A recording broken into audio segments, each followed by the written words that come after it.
Hey, hey, hey. Thursday nights are great. The weekend starts, you got one more day of work. You go into this weekend. It's not, we're gravitating out of football season. People are starting to really talk about baseball. What a great time of year. There's all kinds of great college basketball going on. There's just a ton of stuff to talk about. But, I, I feel like I feel like a lot of people aren't paying enough attention to some of these free agent moves. We're at that point in the offseason now where these free agents are flying off the shelves hot. I mean, every couple minutes, it seems, you see a different free agent sign. And that's good to talk about, right? Because there for a while, there wasn't much going on. So that's a sign that the season's getting near. Some of these top name free agents are signed, so things will trickle down after that. It just makes for good news. This week, I decided to talk about, what is going to be one of the most competitive divisions in baseball, what these teams have done, who these teams have signed, who they might yet sign, what their payroll looks like, and in some of these cases, what their minor league prospects look like. I'm talking, of course, about the NL East. So we'll be having a good discussion tonight about these teams in the National League East and what their end game is in terms of how they might approach going into the season. Before we do that, Chap's Fantasy Chat, Thursday nights at 8. Come back at you at 10 o'clock with a little bit more of a mixed show. We talk about football, hot stove. We talk about baseball, college basketball. So I'm going to talk about it all with you tonight. But this first hour, I like to keep designated for baseball. And believe it or not, we're getting to that time of the year when you're going to have to really put your research into hyperdrive if you haven't been paying attention, because drafts are going to start happening quickly. We got about a month and a half before, not even a month, man. Crap, that's crazy. It flies by. We have about a month before this season starts. So we're going to start next week. I'm going to start bringing in, breaking down our lists and talking about who versus who. But up until this point, I felt it necessary because there's just too many pieces still out there to talk about free agents and talk about team strategies. It's kind of fun because you don't normally get to do that. But this year we are. Okay, so let's get to this. First off, I told you, there's been a lot of movement in free agents this week. I'm not going to go down through the list and name all these names, but I think it's important because we may have missed some of these. I'll tell you, it's even tough when you're researching it because it happens so fast. Some of these guys get past you. Even a guy like Darren O'Day signed last night for the Yankees. Doesn't seem like a big signing on the surface, but if you think about what they did, they just dumped $10 million of salary or $8 million of salary for Adam Ottavino, sending him over to the Red Sox, who, by the way, are already cash strapped. They're the third highest payroll in the majors. I mean, I've had a lot of fun deep diving into these payrolls because I think it's indicative, one, of what teams are trying to do if they're willing to go. For the Mets, for instance, we'll talk about them a little bit. Right now they're sitting, I think, at third highest payroll, but they're well positioned to even get up above, be the highest payroll in the majors. Steve Cohen don't give a flip. He's already come out and said it. I'm making my money at my day job. I'm here to put a good product on the field. That's what you want to hear as a Mets fan, right? So they're positioned a little bit differently than, say, maybe the Braves. Actually, everybody else in that division, right? If we're just being honest. But a team like the Braves, who have all but said that, they're going to be thrifty. They're going to, be a little bit more judicious in some signings, and they're going to work on some of their prospects because they've built a strong farm. So holistically, we're going to talk about these teams, but we're also going to drill down on, where their payroll's been, what they might be looking for. So let's talk about these guys that have signed this week real quick before we get into that, okay? So this week, and again, I tried to do the guys that are fantasy relevant. That's where I come from. So Steven Matz just went to the Jays for 2 prospects. That should be a good sign there for him. I've never been a big Matz fan, but the Jays seem to be investing heavily in their team this year, built to win now. Tanaka going back to Japan. I'm not going to try the Golden Eagles of the Nippon Professional Baseball League. Tohoku. Hope I didn't butcher that too bad. Those are 2 big moves today. Yesterday there was a plethora of moves, like I said, Darren O'Day, Wilson Ramos to the Tigers for $2 million. I feel like that's a really good sign there for them. $2 or $2 million for a guy who's hit over 15 homers in 3 of the last 4 years. I think that's a good deal. Welcome, Durf. I haven't heard that one yet, but I think that would be, he definitely wants to play out on the West Coast, right? So that'd be interesting. He's talking about he mentioned Trevor Bauer of the Angels. We'll talk about Bauer a little bit later. He's definitely the big piece, right? At this point, he's the piece. Everything's predicated off of him. So Freddie Galvis to Baltimore. Andrelton Simmons signed a $10.5 million contract to go to Minnesota. Interesting. He brings superior defense. I feel like that's a little bit expensive, but that's okay. You're not going to get better defense at shortstop, like I said. JT Realmuto re-signed with the Phillies, 5-year, $115 million, the highest average salary per year for a contract or for a catcher ever at $23.1 million. Obviously, I was reading something yesterday that said that he's caught the most innings since 2015, or it was second most behind Yadi Molina. So he's been consistent. He's a really good he's a really good framer of the pitch. So basically, if you're a framer, if you're not familiar with the term, bringing the ball back into the zone.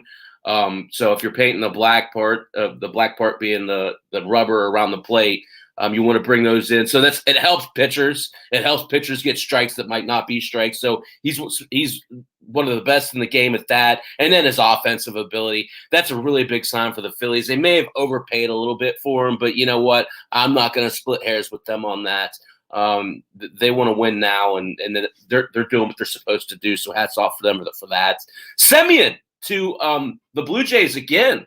That's an interesting sign. 1 year, $18 million for Marcus Semien. He obviously is a good player. He's been proven. That's one of those guys though that Semien's kind of thought of as a shortstop. I guess second base as well. Obviously, the Blue Jays have Bo Bichette. They're not going to move him. I would imagine Biggio probably moves out to the outfield pretty much every day because Semien's going to play. He might play third base as well. That's an option too. But $18 million seems steep for Marcus Semien. I know he's had some really good years. It'll be interesting to see how he does in the Rogers Center, which is notoriously a hitter-friendly park. And don't forget they didn't get to play there last year. And I don't know if they'll get to play there this year, honestly. But even if they do, Buffalo is hitter-friendly as well. So that's definitely a good environment for Semien to go into.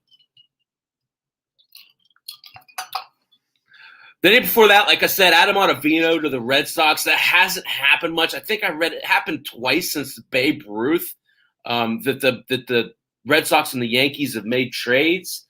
Ottavino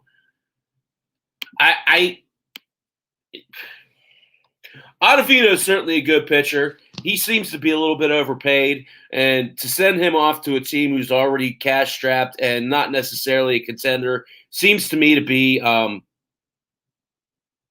pretty strategic for the Yankees, right? Let's take this team that's already not as good as they've been in years past, and they're cash-strapped, and let's give them another salary.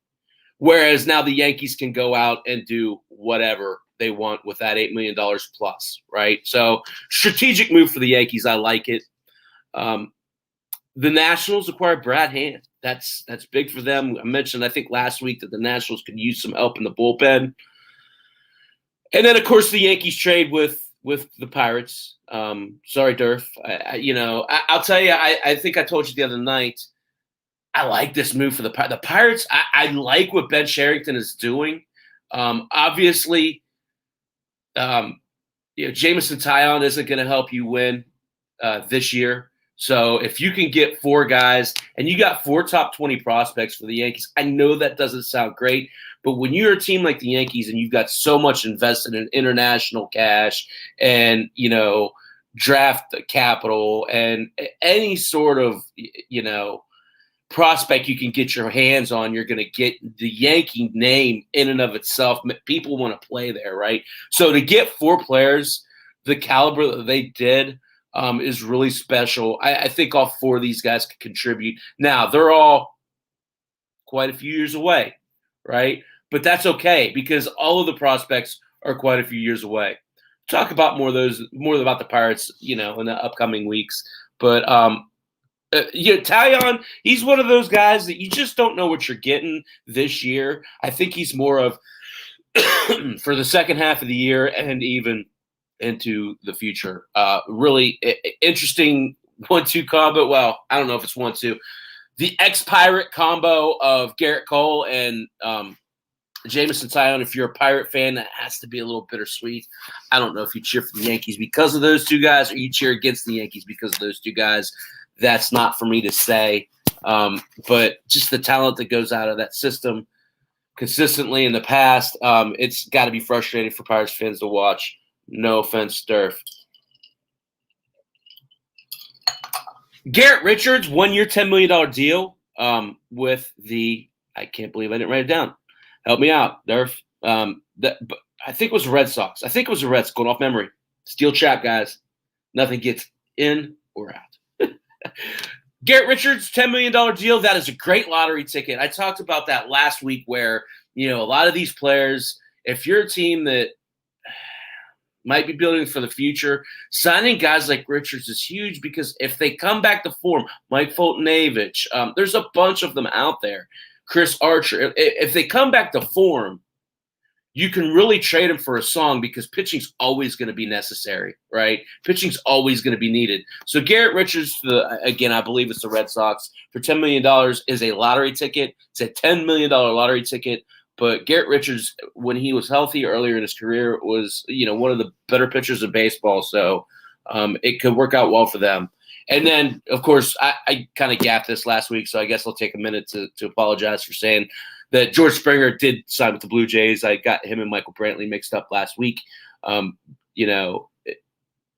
Great pickup for the Blue Jays. It's one of those guys, you put him there and set it and forget it. And you're getting to be that way with a lot of these positions for these young Blue Jays. And having a guy like George Springer is just a godsend to anchor down that lineup.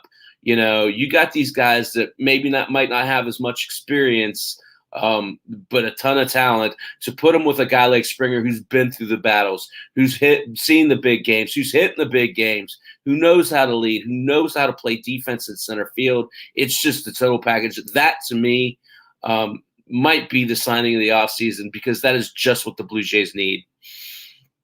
Of course, Kiki Hernandez with the Red Sox, I think that's a great sign for them as well. 2-year, $14 million seems to me to be a deal.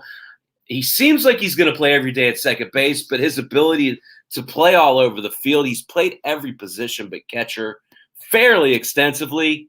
And he's actually pitched out of the bullpen as well. I'm not saying he's going to do that, right? But, it just speaks to his versatility. And, that left-handed bat in the lineup is certainly going to help them with that short porch in right field in Boston. He's a good sign for this offense. He fits well into that lineup. I'd imagine he probably hits somewhere near the middle, whether it's 2 or 6. I don't know. But boy, what a good looking bat for Boston. And then of course the Padres signed Jurickson Profar. So not and a role player there, right? Like just a guy who can is versatile, can play a number of positions in a pinch.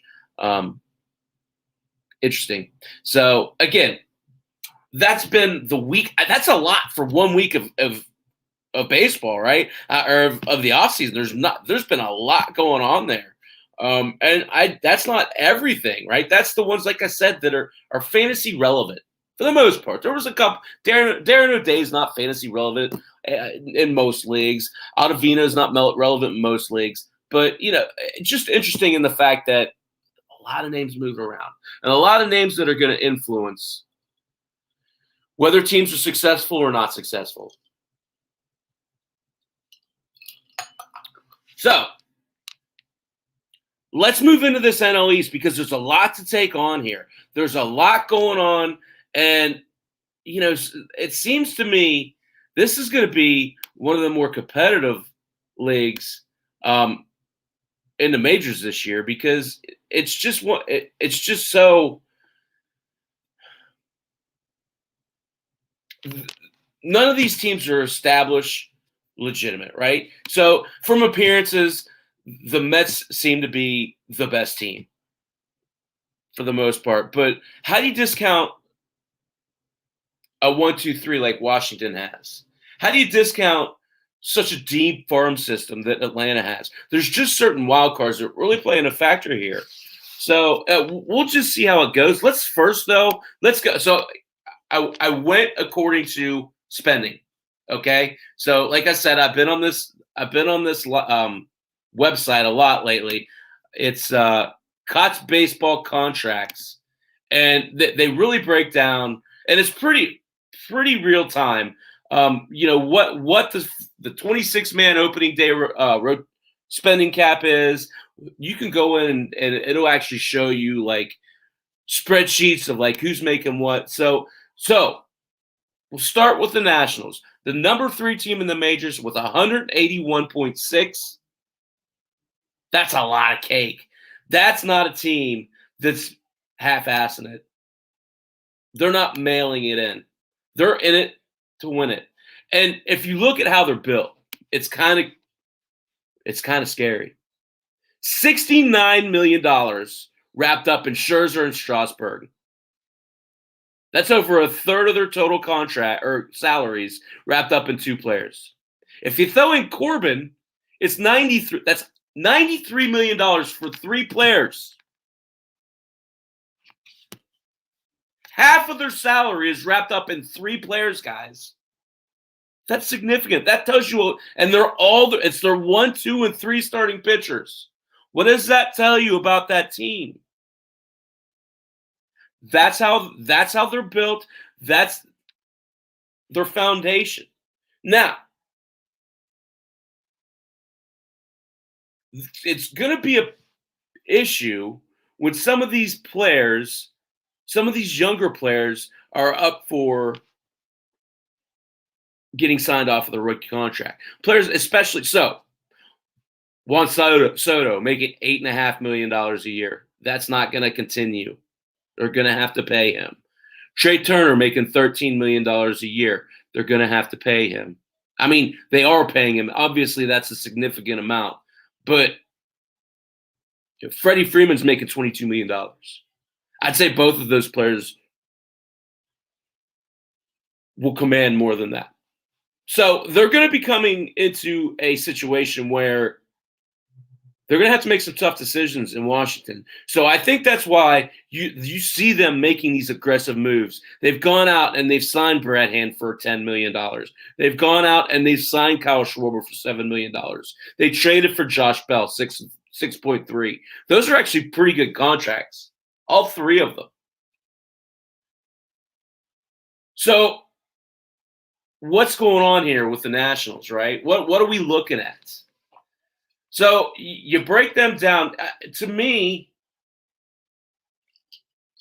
a lot's depending on them on 2 players. Carter Kieboom and Victor Robles. Both of those guys are supposed to have a ton of potential, surefire, can't miss, and thus far they've missed. So as it stands right now, you're looking at 1, 2, 3, 4 for the Nationals, solid. All of those guys, solid. Turner, Soto, Bell, Schwarber, I don't have any problem with any of those guys. When you get to 5, that's when it turns to garbage. and you've got some key guys that you need to come through. 5, Starling Castro. Probably a little bit underrated as a player over his career. He's always seemed to have a shadow overlooking him in some way, shape, or form. Chicago had all those young prospects, where he didn't all of a sudden got overshadowed. He seemed to find his way a little bit in Washington here, but as a 5-hitter, I just don't see it. He's more of a 6 or 7-hitter at this point in his career. But the big guys here to really pay attention to, and this is as we start talking about draft strategy, we start talking about approach. Victor Robles could be the steal of the draft. Because if you think about where you've taken him in years past versus where you're taking him this year, it's a significant difference, right? So start with this. Stolen bases are a premium. He has a fairly high floor when it comes to stolen bases. He's only 21 years old. He's really young still. But the fact of the matter is, as an 18-year-old, I think it was, he hit 255 with 17 homers and 28 stolen bases.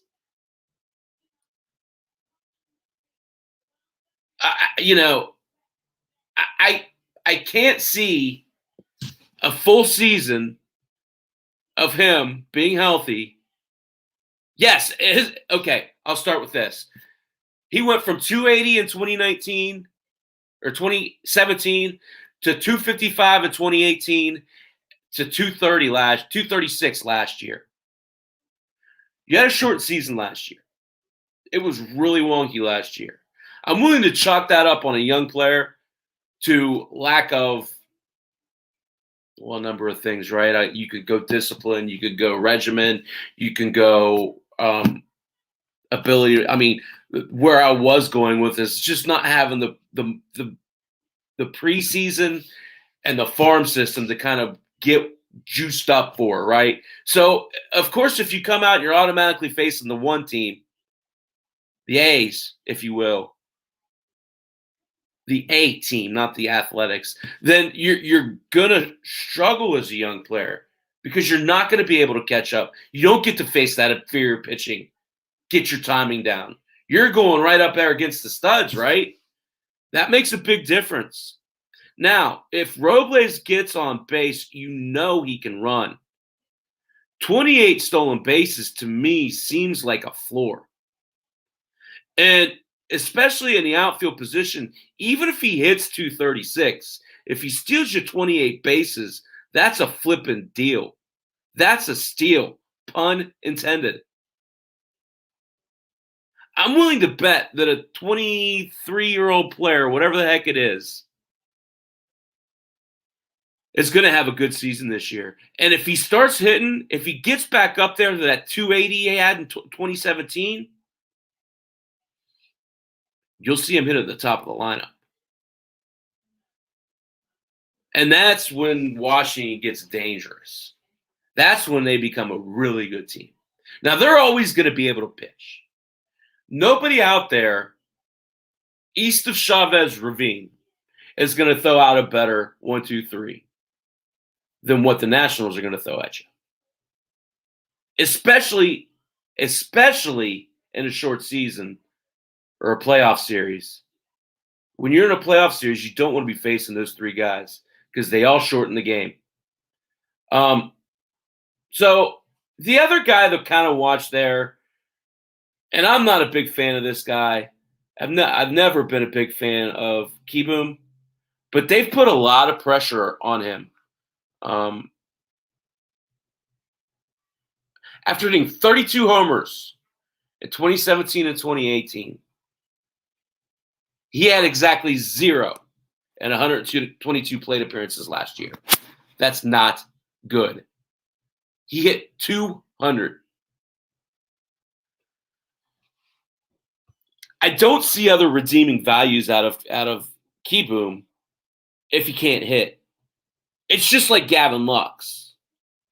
If Gavin Lux can't hit, he's not fantasy relevant anymore.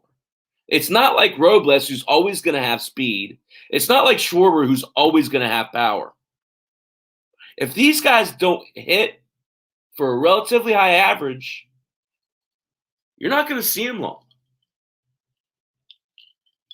And that's where I have a problem with the Nationals. There's no backup plan there that I see at this point. So if the Nationals are going to spend, and I feel they still will, you don't go down throwing $181 million if you're not serious about competing. Some guys I would consider: Marwin Gonzalez. Versatile. He could play all over the field. Grizzled veteran. Good bat. Maikel Franco would be a good pick here. Again, they've still not replaced Anthony Rendon. Franco might be. Now, Franco has holes, but that's okay. So does Kieboom. Kieboom has one big hole. At least Franco's are small. Renato Nunez is another guy, that I consider this out there. So I feel like they're going to spend some more, but I feel like it's going to be in that mid-tier range. And I think they're going to look for a guy who's going to carry a significant amount of power, and they prefer some versatility. Right behind the Nationals are the New York Mets. Durf, you're right. There is a rumor that the Mets are interested in Bauer. It's been widely known that Bauer doesn't care for pitching in New York. But if the Mets are going to give you Garrett Cole type money, I'm sure it's going to be tough to turn that down. Stay tuned. I like your proposal of the Angels. The Angels don't seem to be afraid of spending money either. But before we get into Bauer, let's first talk about how these Mets were built. So, again, 185th in the majors. They're built around DeGrom at $21 million. Their new addition, Francisco Lindor, at $22 million. And Marcus Stroman at $19 million. They've got a middle tier of guys that aren't. The one that sticks out to me is Familia making $12 million. Seems to me to be pretty steep. The rest of them, Conforto at $12.5 million, I feel like that's a pretty good deal. Carrasco at $12 million, not bad. McCann at 10. You let Ramos go for 2, and you sign McCann for 10. I get McCann's defense. That one kind of smells to me. I don't know. Anyway, $10 million for McCann. This team's well-rounded. Their offense is really good. The front of their pitching staff is really good. A lot of this is predicated off of whether Thor can come back and be effective, even before he got hurt. These last year's weird. Whenever it was, the last year, the year before, it just seems like one big weird year, right? 60-game season is a full season. But so a lot of the pitching staff will really depend on what Syndergaard does. But the offense, man, I just can't say it enough. What Frankie Lindor brings to the front of that Mets lineup, projected to be the leadoff hitter. You got, depending left or right after him, Nimmo, Conforto, Dom Smith, Pete Alonso, Jeff McNeil, J.D. Davis. That's a damn good offense, guy. I mean, I know the Mets are the Mets. They're going to mess stuff up. But this team right now seems to me, hitting-wise anyway, to be just about as good as anybody, notwithstanding the National League World Series champs, rather. So, this to me just seems to be the team to beat in the NL East. I'm not going to sing. Will the real Pete Alonso please stand up? Please stand up. Please stand up. I was going to sing that. I have not had enough of these yet. So I was surprised, right? You guys know I love to prorate these numbers. The big drop off for me for Pete Alonso is the batting average. He fell from 260 to 231. Now, I think a lot of us saw that coming. I told you last week, I'll continue to tell you this. I don't hold last year's statistics in and of themselves like I usually do. The season is just too short. Players playing 60 games don't have time to break out of slumps, to, find their comfort level, to adjust their swings if they start out slow. There's so many things that, a 60-game season just doesn't allow you to do. But that said, I feel like this is real. I feel like with Alonso, he really came out that first year, and the league didn't know how to pitch him.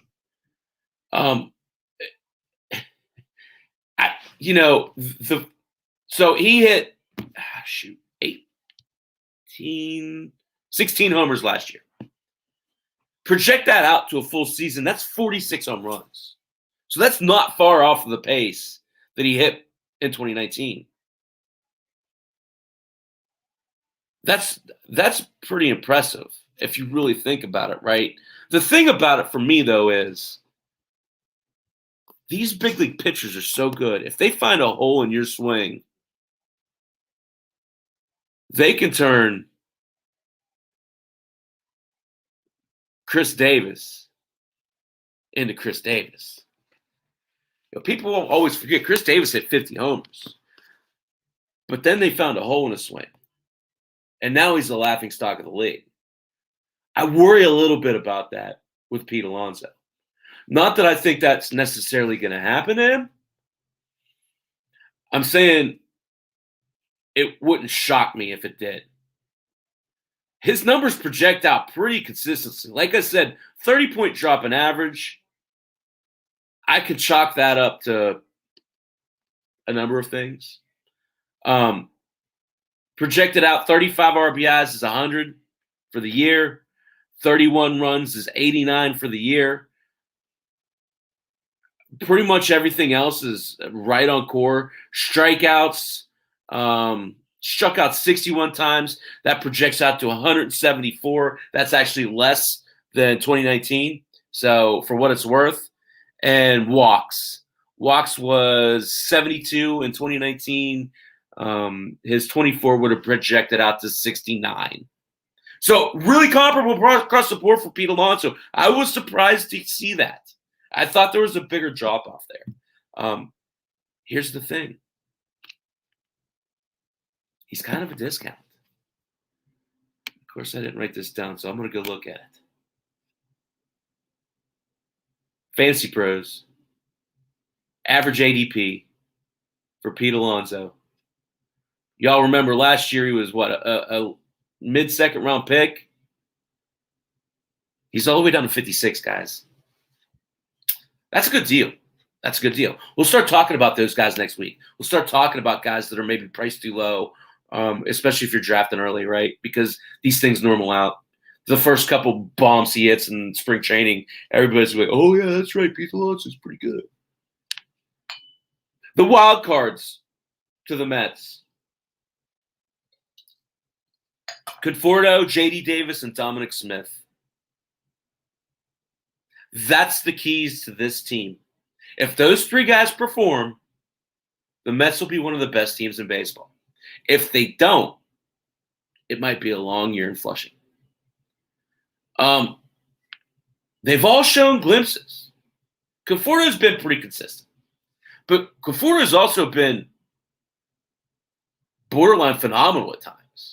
So there is still that consistency. It's just a little bit higher wavelength. Conforto, 259 career hitter, 3 seasons over 25 homers, just 27 years old. You got to love what Mike Conforto brings to the table. To me, he's the key to that team. J.D. Davis is a good ball player. hit 268 last year. Had a career year. We all remember back in 2019, 307, 22 homers. Is that repeatable? Or is the 247 that he hit last year what it really is? I think it's somewhere in between, right? 268 career. I think maybe he goes a little higher than that. He's got a great opportunity, though, because he's slated to hit number 2 against left-handed pitchers right now. And that would certainly boost his runs and his RBIs, hitting in that spot. So you would think that this could be a really good year for J.D. Davis. And the one that I'm really interested in is Dominique Smith. He's just 25 years old, guys. It feels like he's been around forever. He hit 316 with 10 homers last year at 25. He kind of doesn't have a place, right? He's not really a first baseman. He's not really an outfielder. They kind of force him into being an outfielder more often than not. But fact of the matter is, at just 25, he could be a steal, especially if you're looking at, drafting a guy like Alonso, who you might carry a lower average. Having that high batting average might be a godsend. I love getting a guy or two like Dominic Smith on your team, with hopes of the high batting average. His ADP is 100, guys. 100. So over his last 2 years, 139 games, Smith has hit 299 with 21 homers. That's a solid player. And let's be honest, if you get him a pick 100, you need to give yourself a pat on the back, because that's how you build winning teams. Durf mentioned earlier, I think it's time to talk about the Mets and Trevor Bauer. Interesting thing about Bauer, the Mets certainly at this point, again, we talk about playoff rotations. DeGrom, best pitcher in baseball, at least one of the top 2 or 3. Stroman and Carrasco. It's a really good, formidable playoff rotation. Again, I mentioned Thor. You'd imagine if the Mets get to the playoff, he's back to being the pitcher that we all know. So that kind of kicks either Carrasco or Stroman out. Now, what happens if you add Trevor Bauer to this lineup? Now you're putting Stroman and DeGrom at 4 and 5. Guys, those guys aren't 4 and 5 pitchers, but that's okay in this scenario. If you could team up DeGrom, Bauer, and Thor, you're all of a sudden talking about a team that compete with the Dodgers. And no one can compete with the Dodgers right now, right? But this is a team that if they go out and get Bauer, that's going to catapult them to the highest payroll automatically. But that's okay. Like I said, Steve Cohen doesn't give a flip about money. He wants to put a good team on the field, and he'll do that.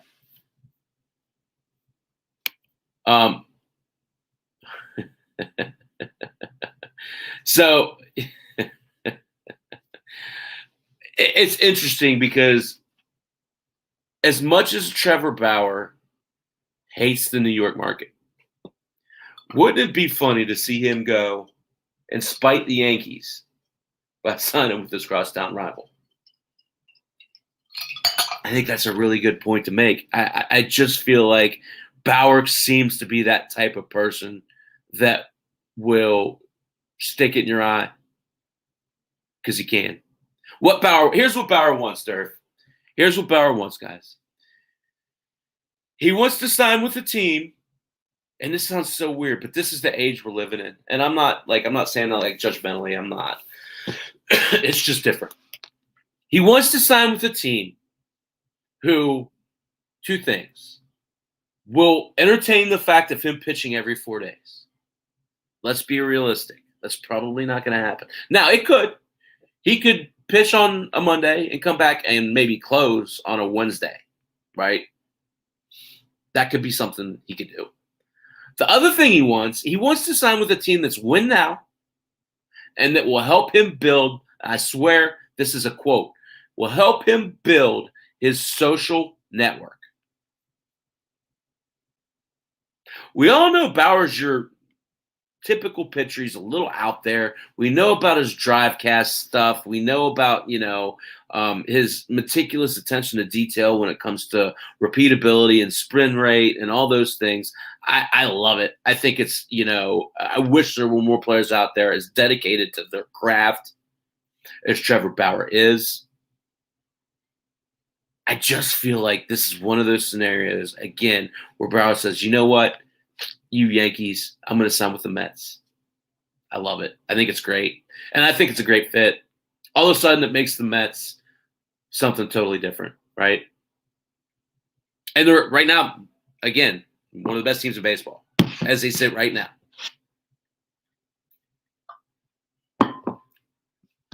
The Phillies. So they got third team here in the National League East that's in the top 10 of the majors, the top third in payroll. $156 million, the ninth most in the majors. You want to talk about a competitive division. This is tough. The Philadelphia Phillies just went out and signed the largest contract ever per year volume for a catcher in JT Realmuto. $23.1 million.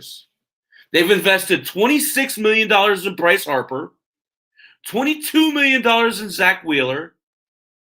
This is the one that gets me. And $20 million in Andrew McCutchen. $20 million for Andrew McCutchen. Ouchie. But here's the thing about, again, much like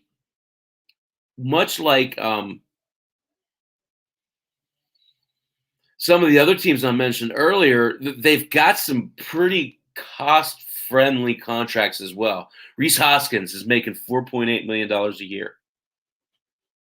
Alec Baum's on his rookie contract. So is Spencer Howard. Scott Kingery is making $4.2 a year. Those are good values. And really, the Phillies are interesting because just like the Nationals, they're kind of depending on some players who have yet to really show me things. Alec Bohm, in particular, comes to mind.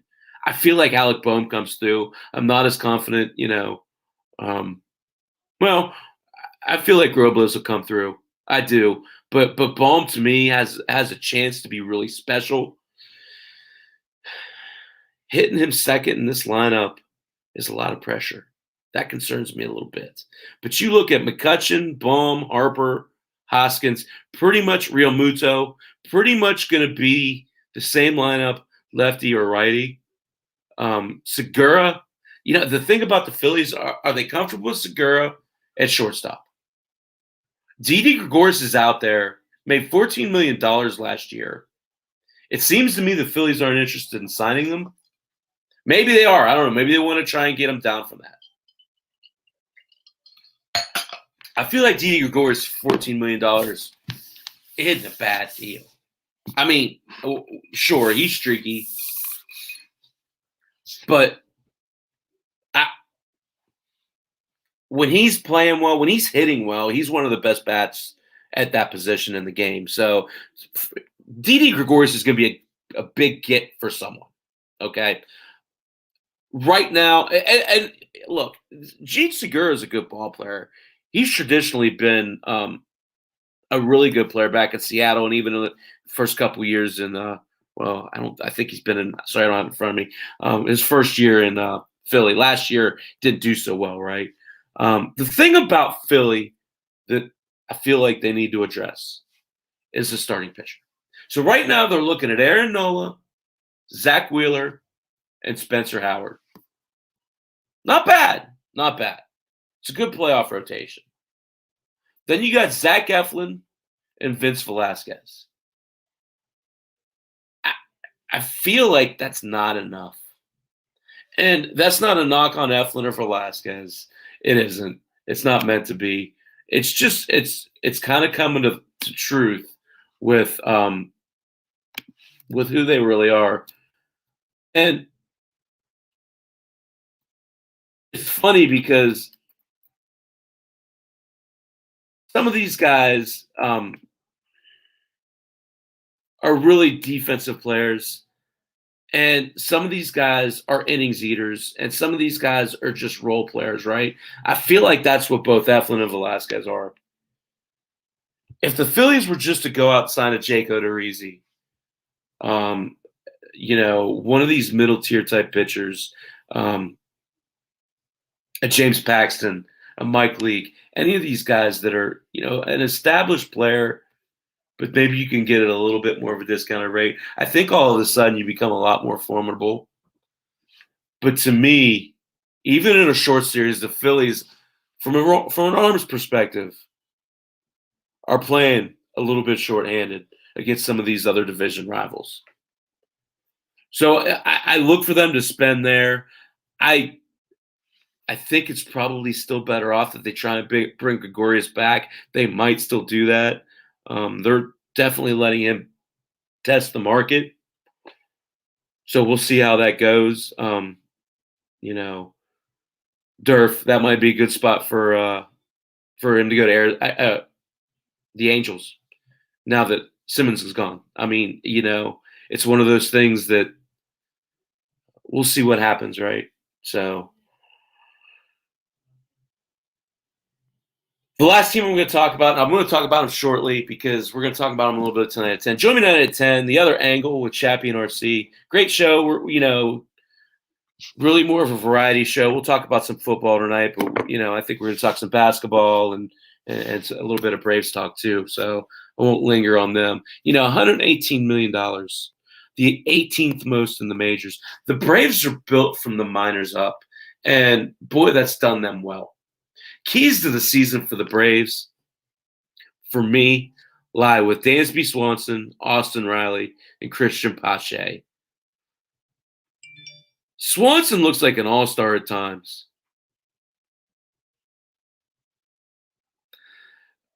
He's just got to stay healthy and stay on the field. Sorry, Texas Christians beating Kansas at halftime.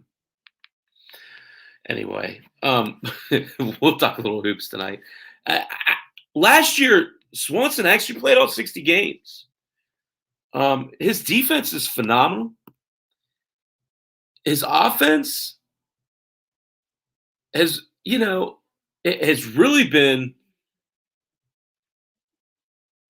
Sorry, I'm getting a little mixed up here with my guys. 15 homers last year. 15 homers last year and a 274 average. You really got to like that. That projects up to 28 home runs over a full season. You get that out of Swanson, you're happy. He's capable of it. He's just never been able to put consistent months together. He did that last year. He played in every game. But it'll be interesting to see what happens this year. There's certainly a lot of expectation placed upon him. He's slated to hit right in the middle of that lineup at fifth. Last year that was Osuna's spot. I don't think they'll bring him back. There's a lot of opportunity there. Same with Austin Riley. If you think about what's gone on with Riley, he's played 131 major league games. A lot of those games have been out of position. He's hit 26 homers in those 131 games. His average could get better. He's 239. It's not killing you. It's not helping you. You'd like to see it raise about 15, 20 points. 250 seems to be the barometer there, right? But I say it every year. You can kind of overcome that. The Braves are built. Freddie Freeman's making $22.35 million. Charlie Morton's making $15 million. Will Smith, the pitcher, $13 million. And then you got all these rookie contracts, right? You got semantics. With Albies, it's not a rookie contract. He's making $3 million. Acuna's not a rookie million contract. He's making $5 million, guys. $5 million. Seems like a pretty good deal. The rotation for the Braves, that's where it kind of starts to get a little fuzzy. The workings are there. Soraka, Fried, Anderson, Morton, certainly formidable. Certainly, if they all can stay healthy, um, can shut you down. They've got a few options, behind them. Kyle Wright, Drew Smiley, Kyle Muller, Bryce Wilson. But I feel like, and we'll talk about this tonight, at $118 million, I feel like the Braves need to spend on a pitcher. This would be a great spot for Bauer. This would be the right spot for Bauer. I don't think it's going to happen. I think it'd be more likely they sign a Odorizzi or someone like that. But they need another arm in that rotation, not to have to worry about the development of a Kyle Wright or an Ian Anderson as much. They really need to kind of get some established guys in that rotation if they want to contend with the firepower at this time in this league. Not going to talk about the Marlins. $55 million, 27th in the majors. I will say this about the Marlins. They're building. And I feel like Jeter's doing it right. Not really a whole bunch to speak of on the prospect front. The building blocks there, obviously, Starling Marte they traded for. Aguilar is one of those guys that, he could be good. But the young pitching staff, to me, if you look at the age of the pitching staff, 25, 24, 25, 22, 23, none of them are big name guys at this point. But those of us that follow baseball know that Alcantara, Lopez, Eliezer Hernandez, Trevor Rogers all have a lot of potential and throw the ball effectively. So it'd be interesting to see the development of those guys. That's definitely the bedrock of that team, especially in these next couple of years, is that young pitching staff. Jazz Chisholm had a really bad 2019. JJ Bleday is lights out good. Just a matter of time before he's hitting in the middle of that lineup. Vanderbilt, I think, is where he's from. Sorry, some of those prospects early on in the year. It takes me a second. So I'm going to stop there. That's the NL East. I'm not going to do all of these divisions. I might pick another one to do out next week. Maybe the NL Central. Maybe the NL West. I don't know. But, we're going to start talking about drafting next week because we're getting to that point in the year. Enough of these guys have signed. There's still some big name players out there. And we'll talk about that some next week. Until next time. And next time is an hour. The other angle, Chappie and RC. Until next time. Thanks for joining me. I hope you enjoyed the content. Chap's Fantasy Chat, Thursdays at 8. The other angles with Chappie with RC, Thursdays at 10. Join Chappie's Fantasy Sports on Facebook. At Chappie's_locks on Twitter. Thanks for joining me, you guys. I'll see y'all soon.